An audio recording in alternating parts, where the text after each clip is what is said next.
Hey there, and welcome to Careers Unchecked, the podcast where we stop checking boxes and start making moves.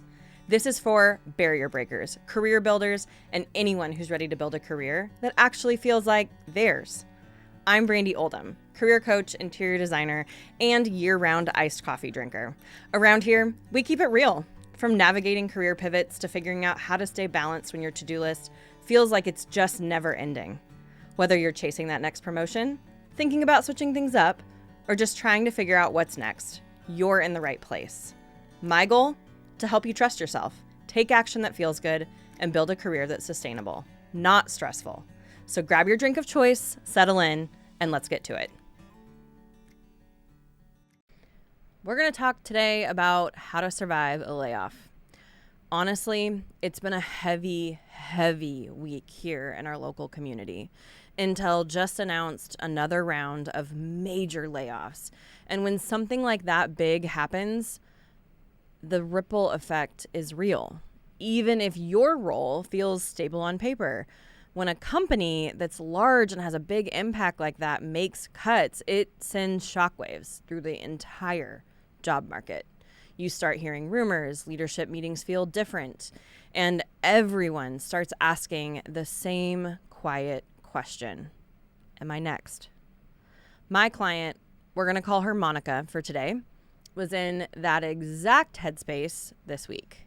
She'd been hearing whispers since March about budget cuts, reorganization, right sizing. She knew something was coming, but she didn't know who or when or what. And the waiting, it's brutal. She said, I just can't focus on anything. I keep checking my email, waiting for the meeting invite that ends everything. If you're living with that kind of anxiety right now, I just want you to know you're not alone. So many of my clients are feeling this, and you are not powerless in this situation either. So let's start with some hard truth. Companies don't announce layoffs until they're ready to execute them. Yes, that's frustrating for you, but that's how it goes. And they sometimes do leave little signals behind as the process is getting started. So if you want to know what a few of those signals might be, here are a few to watch for. Caveat, these may not mean that this is what's happening, but it could be a sign. So there might be sudden hiring freezes. There may be budget approvals that start getting tighter and longer and more cumbersome to go through. Maybe outside consultants are starting to show up to assess efficiency. Or there are leadership changes or org restructuring, or even projects paused with really little to no explanation. If you're seeing signs like these, I don't want you to panic. I just want you to be prepared. Here's what I like to call the Layoff Preparation Playbook. It's the process I walk through with clients every time their gut says something's not right, something's off. Okay, step 1, update your resume. Today, not next week, not when you have more time, today.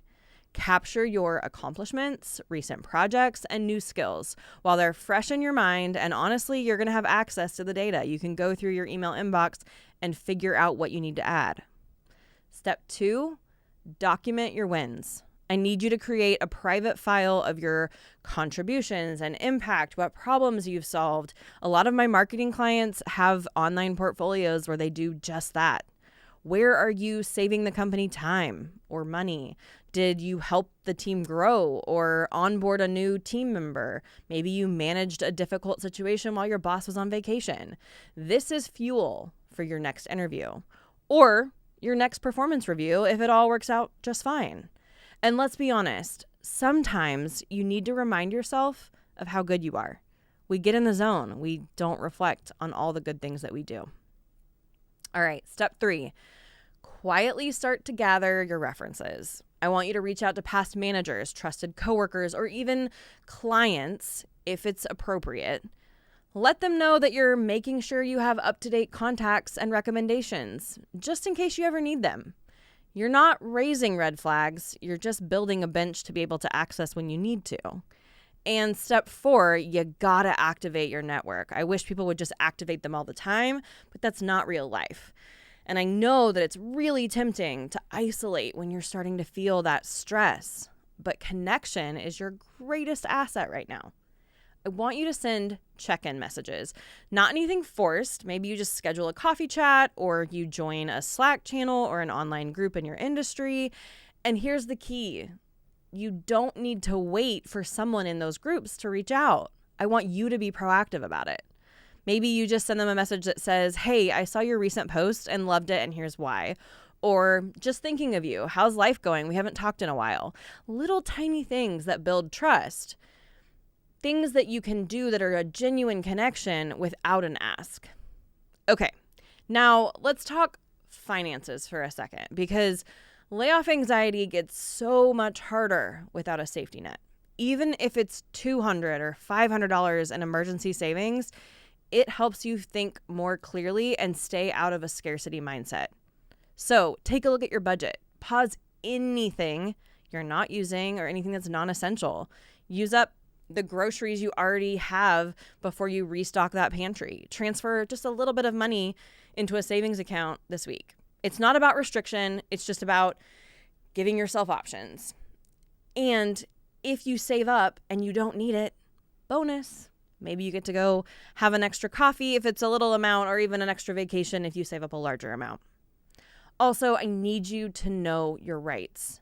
If your company has a severance policy, look at it. Know what's coming if it comes to that.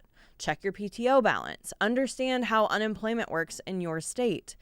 Even just reading through these documents will reduce the fear of the unknown. And here's the part no one talks about enough. Layoff anxiety is normal, but it can't run your life. You've still got life to live, a job to do, and showing up well means that your job can still exist. It's actually a form of protection. So make sure you're staying visible. You're saying yes to meaningful projects and collaborative projects. Support your team. Do your work with integrity.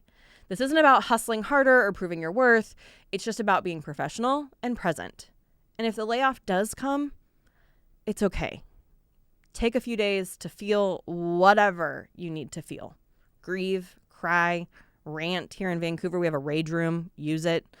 Whatever your process is, let it move through you. And then when you feel ready, start taking action. Update your LinkedIn profile. Reach out to that network that you've been nurturing. Apply for unemployment benefits if you're eligible. Begin your job search. Honestly, just 20 minutes a day will get you traction. This isn't about going into overdrive or panic mode. It's honestly an act of self-trust. So here's your action plan for this week if you happen to be in this place. Update your resume, not just your job titles. I want you adding the impact. What results have you created? What problems have you solved? And then I want you to reach out to 3 people in your network, not to ask for anything, just to say, hi, check in. Tell them something that you miss about them. Be human. And then last, add some money to that emergency fund. Pause one expense this week and transfer that amount to savings. You're buying yourself breathing room. Maybe it's just not doing takeout one night and putting that money into the account. Here's what I want you to remember more than anything. Job security isn't about keeping one job forever, despite what older generations may tell you. At this day and age, it's about knowing that you can navigate what comes next. You cannot control company decisions, unless you're the CEO, but most of us can't.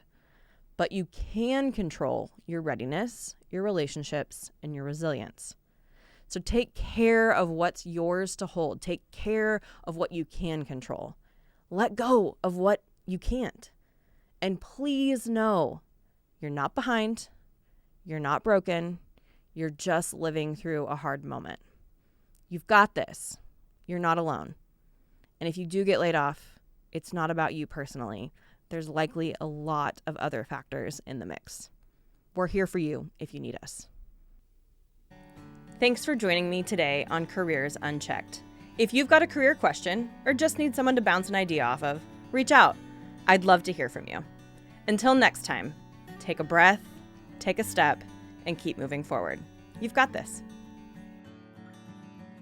Calling all storytellers, performers, and creatives. The Soundstage is your home for high-quality recording in the heart of Clark County. Whether you're working on a podcast, audiobook, voiceover project, audio series, or audition, we offer a professional, welcoming studio space for actors, artists, and creators. Come record with confidence and mention Careers Unchecked to get $5 off your next session. Learn more about The Soundstage, the Northwest's premier voiceover and recording studio, at thesoundstagenw.com.